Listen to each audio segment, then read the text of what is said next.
What do you do when there's a change in your schedule that you weren't expecting, or you end up with a shortened amount of time because of like a delayed opening or something like that? And what if several students need to miss class because there's a school event or responsibility, but it's not the entire class? So, this is sometimes the reality of our teaching. We had a plan, but we have to figure out in the moment how to best use the time that we have. So, this is where the idea of sponge activities comes in. Now, Jessica Hall, a Spanish teacher in Connecticut, joins me to talk about what we can do when we find ourselves in these situations. So, let's jump in. Whether you're planning your first lesson or celebrating your 20th year in the language classroom, I understand exactly where you are. I'm Joshua Cabral, and I'm also a language teacher in my 29th year of teaching. Now, I also have the opportunity to support schools and teachers all across the country who are working towards increasing proficiency and building confidence in their students. This is the World Language Classroom Podcast, with over 200 episodes of practical strategies tested in real classrooms just like yours and mine. So let's jump in. Vamos, allons-y. Hello, my friends. Bonjour, mes amis. Hola, mis amigos. Welcome to the World Language Classroom Podcast. I am Joshua Cabral, and thank you for joining me on a podcast to talk about language teaching. So you're a language teacher listening to a podcast about language teaching. Now, that tells me that you're incredibly introspective about your teaching. You want to learn some new stuff. You want some reassurance that you're on the right path. Just thank you so much for being here for all of those reasons. And on today's episode, we are going to talk about sponge activities. Now, if this is something new to you, you will soon understand exactly what it is. But to help me talk about this idea of sponge activities, I'm joined by Jessica Hall, and you may know her out there in the social media world as Miss Señorita, particularly on Instagram. And she is not new to the podcast. She was actually with me back in March of 2025 on episode 188. We talked about speaking activities for any level in the classroom or any topic and vocabulary. So that was a really popular episode. So I wanted to definitely have Jessica back on to talk with us. And she is a teacher author, and she focuses on secondary Spanish resources. And you may have seen her at the World Language Teacher Summit and presenting there several times. Well, I'm just really happy to have her back. She has this way of talking about teaching that is just honest, in the trenches. This is the way it is. Let's look at the reality of our classrooms and let's deal with it without all the fluff and everything. So thank you so much for being back here, Jessica. And I'm so excited for this conversation. Thank you for having me. So let's talk about sponge activity. So in the event that this is a new term for our listeners, can you tell us what you mean when you say a sponge activity in the classroom? Yeah, so I think that the term comes from like soaking up extra time. So these are activities that you use or are kind of like your go-to activities that you have in your back pocket that are low or ideally no prep. And you can use when technology has failed you and you were going to do this amazing activity on the internet and you get to school and they're like, oh, there's no internet today. Your lesson finishes early and you're like, we have 10 minutes left now. What do I do? Maybe like there's a snow day or there's a 2-hour delay because of snow. And now you have these ridiculously short periods and you're going to see every class that you normally see, but only for 24 minutes. And you're like, what am I going to do with 24 minutes? So these are the types of activities that you go to in those weird and special sorts of circumstances. I've had those situations where you'll have some students that are out of class. They have to go to some sort of assembly or they're having a club meeting and you suddenly have 8 students missing from your class. And so you sort of have to think, do I push on with the content or do I do something different in here? Have you found yourself in those situations as well? Yes. Or like, there's an assembly and you walk into class or, all your students get there and you're like, oh, this is a very small class today. Okay, I don't want to teach something brand new that I'm then going to have to reteach to 20 kids tomorrow. Like, that's just silly. So these are activities that you can use that are going to recycle old or current vocabulary and grammar, and still in a meaningful way. So it's not glorified babysitting, but you're still making good use of your time. See, this is why I like having these conversations with you, because so many times when we talk about teaching and it's sort of like the best practices and everything, we talk about the beautiful, perfect scenarios of teaching. And when we're talking about the communication modes and proficiency levels and all the other things and using our authentic resources, we always assume that it's every student is there, they're all doing their work, and you have a regular schedule, and these things don't happen. And so it's really nice to have this conversation with you, because teachers do have these situations that come up in their teaching, and let's recognize it and respond to it and do a good job of it. Yes, this is when life gets in the way of teaching. Yes. Or teaching gets in the way of teaching, or kids get in the way of teaching, just all those things that can come up. And so we have all faced these moments. This is the reality of what we're doing in our classrooms. So when we have these small periods of time or a limited number of students, for whatever reason that we're just not going to be able to teach the way we were going to teach that day, how can we make sure that what we do isn't just filler, and that it's actually useful for the time and the students that we have? Yeah, so even though you're not teaching something new that day, it can still be a useful way to spend your time, because review is still useful. So as long as students are producing the language, as long as they're engaged in Spanish or whatever language you teach, and even if it's not new material and they're getting a review of maybe what vocabulary or grammar you're currently working on, or things they did previously earlier in the year or even in previous years, as long as they're using the language and producing it, that is a useful way to spend your time. I think sometimes we think, oh, we're just going to fill the time. We're going to throw on a movie or a video or something. And It's like, no, that's not what we're talking about. Yeah, no. We're actually like using the time. This is not SpongeBob with Spanish subtitles. They're sponge activities, but not SpongeBob activities. If you're an administrator in a school I've ever worked in, I have never, ever just put SpongeBob on with Spanish subtitles. So now I'd like to talk about some very specific activities so that teachers can start to get some ideas of how to use this time productively. And as we talk about them, I want to keep in mind that teachers are going to have different levels that they're teaching. It might be a level 1, it might be a level 4.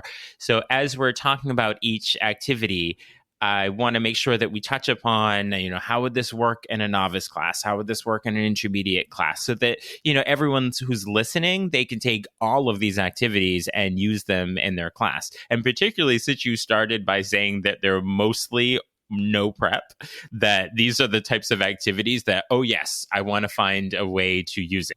So what are some of your kind of go-to sponge activities that we can dive into? Yeah, so I would say the first two that are very easy to do no matter what you're currently teaching, what level, what topic, would be charades or Pictionary, which is basically charades, but instead of acting it out, you're drawing it. So for those activities, you just need to have vocabulary that is like concrete. So if you are teaching an upper level class and you're talking about like very abstract concepts, then these are not going to be great activities for you. But anything where people can act out or draw the vocabulary words, then these are going to be good activities. So for these, you basically divide the class into a handful of groups. I would say at least 2, maybe up to 4 groups, depending on how large your classes are and how small you want the groups to be. And then you get a volunteer from each group, or you voluntold someone to come up if your class is a little bit less active. So you get one person from each group to come to the front of the room. And if you're doing charades, then you give them all the same vocabulary word and they're going to act it out in front of their group. And then whichever team guesses first, they get a point. If it is Pictionary, then you're going to give them each a marker and a board space, and they will draw whatever it is. And then again, whoever guesses first, whichever team guesses first, gets a point for that. The thing to be aware of with both of these activities is that students will get very, very into it.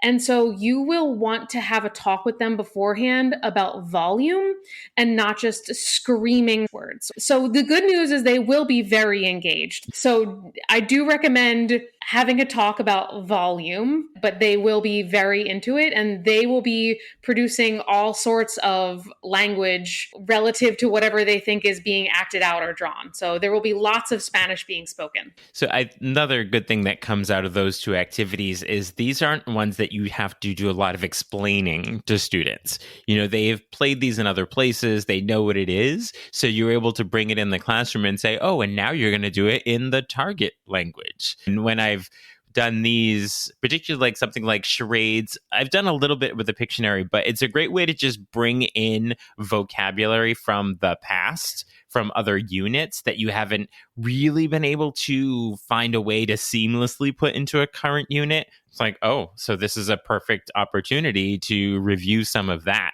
So what would be some of maybe the topics that you would have students do with charades or Pictionary that would be like maybe a review topic rather than necessarily within the unit that you're doing at the time? Something I think that would probably apply to any level would be activities. So like verbs, like what do you like to do on weekends? That's something that every single level can answer. Upper levels can absolutely answer that question, and they can just do it with increasing difficulty. Like when it comes to Pictionary, sometimes I think what is really fun with that is it's not necessarily that they're reviewing the actual word that's being drawn, but the number of words that students are recalling as they're trying to guess what it is. I guess that happens in charades as well. I guess I've seen it more with Pictionary. So you just like hear all these words and it's like, oh yes, those words are all still in there and they're all coming out now. And even if they don't get it, they have said 37 articles of clothing. They just didn't say scarf. Yes. They will basically brainstorm every Spanish word they've ever known. Yeah, I love those moments when you hear him saying stuff and I'm like, when did you learn the word calabaza?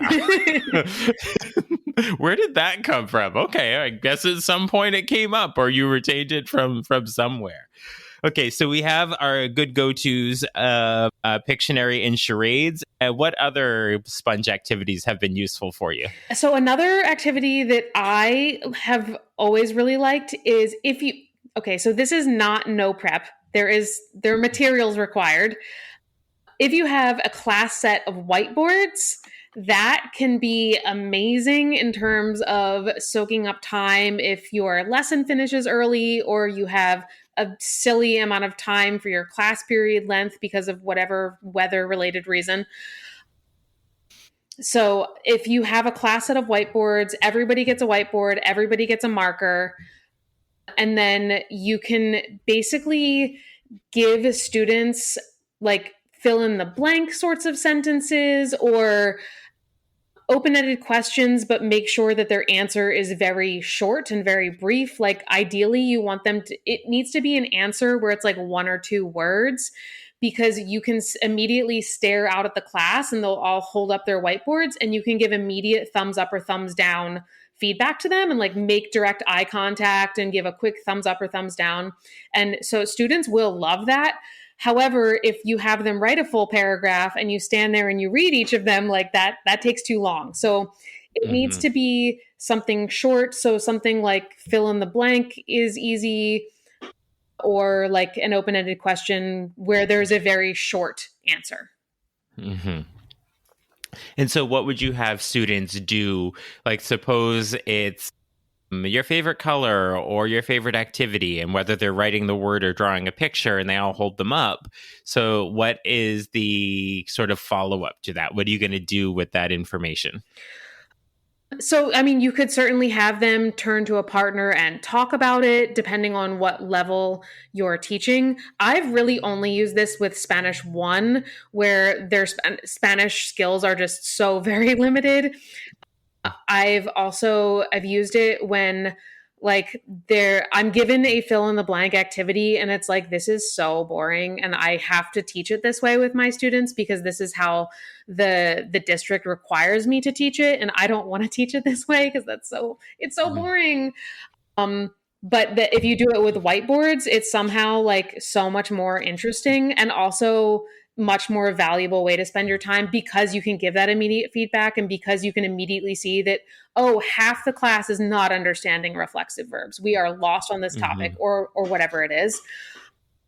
But if you are teaching an upper level, you could then make it into a discussion topic of, oh, now turn to your partner and ask them why and tell them why you wrote whatever you wrote. Or so you can Mhm. certainly then make it into an extension activity. So it's not just them silently writing and showing you a word. Mhm.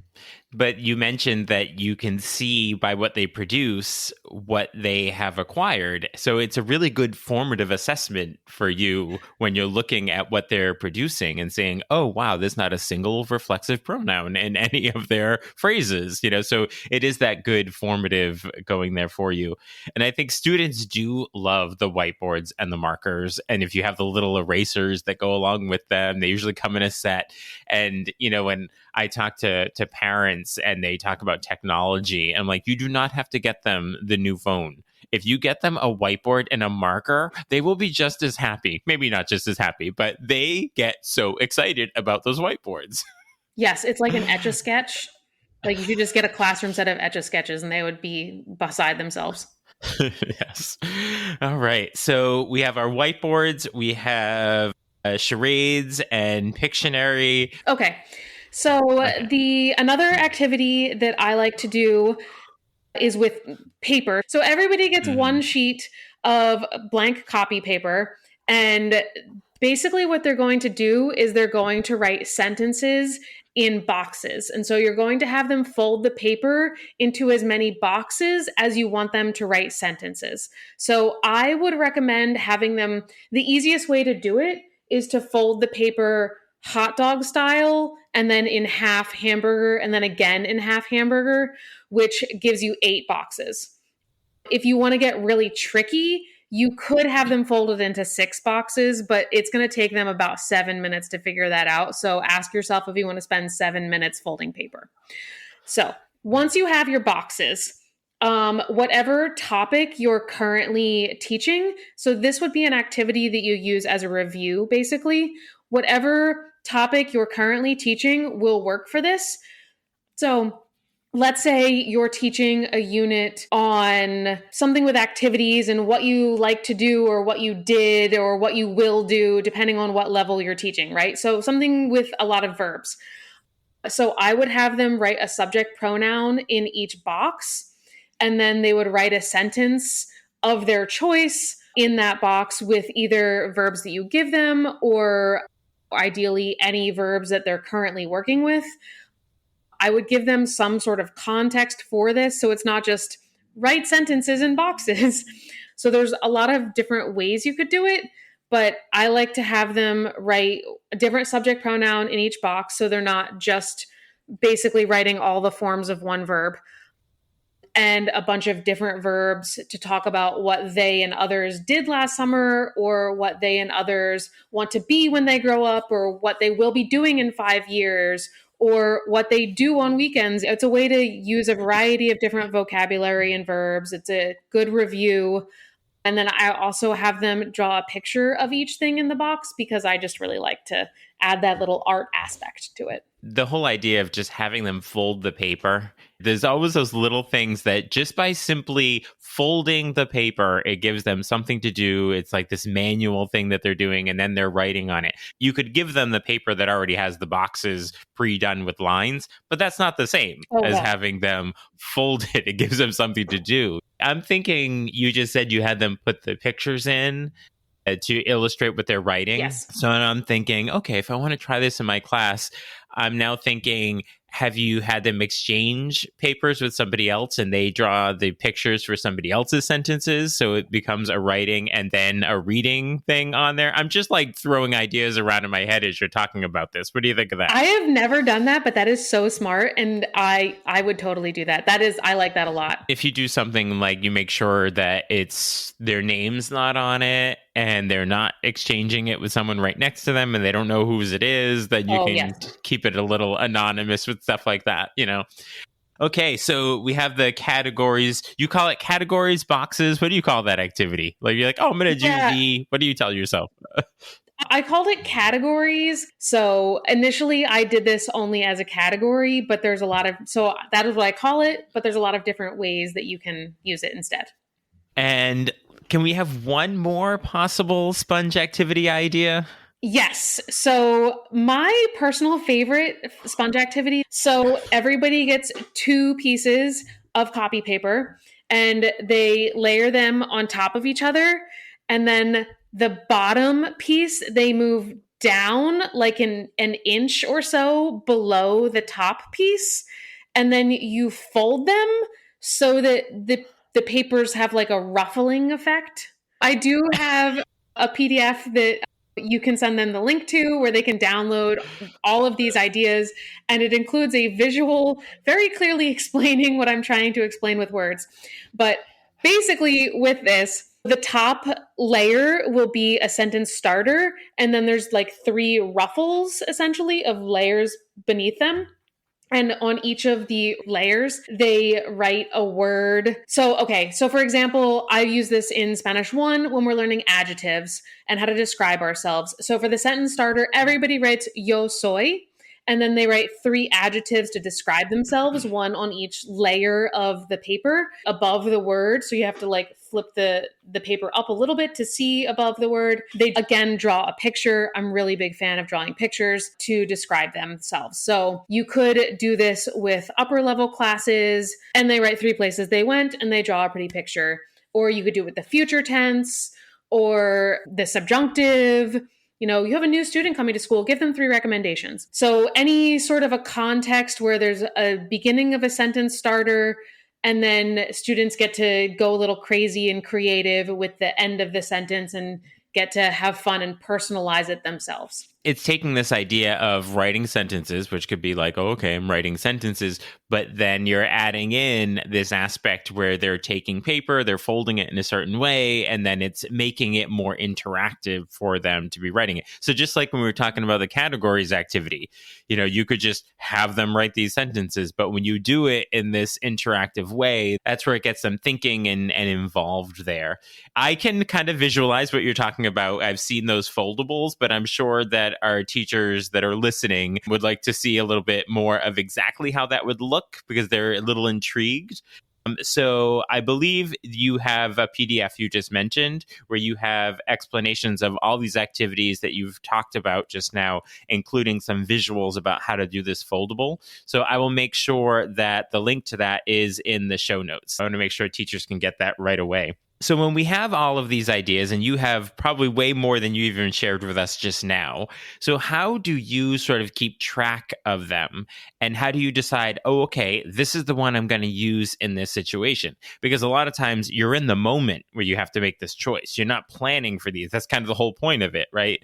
That you're not planning for it. So do you have certain go-tos, and how do you decide sort of in the moment, oh, okay, this is where we are in class. Half the class is here. Or we suddenly have a 20-minute class today. So what's your process in the moment for choosing which one of these activities you're going to use? So couple things to think about. First, if you've used any of these activities before, then it needs to have been several months ago, because if, let's say, something comes up in September and you use one of these activities, and then 6 weeks later, something else comes up, you know, you've had 6 glorious weeks of an uninterrupted schedule, and now something has happened, and you're like, oh, sponge activity. You don't want to use the same activity again, Because even if the first time students were like, this is the most fun thing we've ever done, the second time they'll be like catching on to the fact that this was not at all what you had planned. The first time they thought you had charades planned. The second time they're like, you didn't have charades planned. So if you've used that activity previously, it needs to have been a long time ago. And then second thing I would suggest strongly thinking about is your class. So that really loud, rambunctious class you have in the last period of the day when all of the kids have ants in their pants, I'm not going to recommend that you play charades with them. But your first period class that's only half awake, charades is a great game. Your class right after lunch, where again they're half awake, yes, play Pictionary. Awesome. And then another thing to think about is how much time do you have if your lesson runs shorter than you planned and you have 10 minutes left versus you have a 24-minute class period with 18 students at the end of the day. Like, these are two very different scenarios. So think about how much time do you have? Can you play charades for 25 minutes? You have to ask yourself that question. So think about, when is the last time you played that activity, and will this activity lead to utter and total chaos with these students? Having like the time frames on it. When I have different activities that I do in the classroom, I sort of gauge like, oh, this is a 10-minute activity, or this is a 15-minute activity, or this is a 5-minute. And, you can sort of like figure out which ones are going to go in there. And the great thing about all the things you shared is they're not content specific, they're process.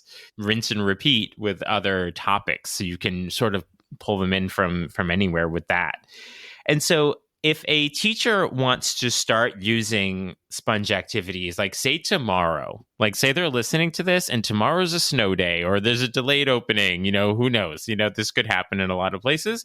And so if a teacher is looking, okay, what is the one simple zero prep activity that you would suggest that they do if they need to fill 15 minutes this afternoon? I would suggest, despite having just said be careful using this, I would suggest either charades or Pictionary because they're always really fun. And if you need to use this with your wild and crazy class where all of the other teachers say, you have those kids in the same class? And they gasp. I would have a very stern talk in advance about volume, a solid no yelling policy in effect.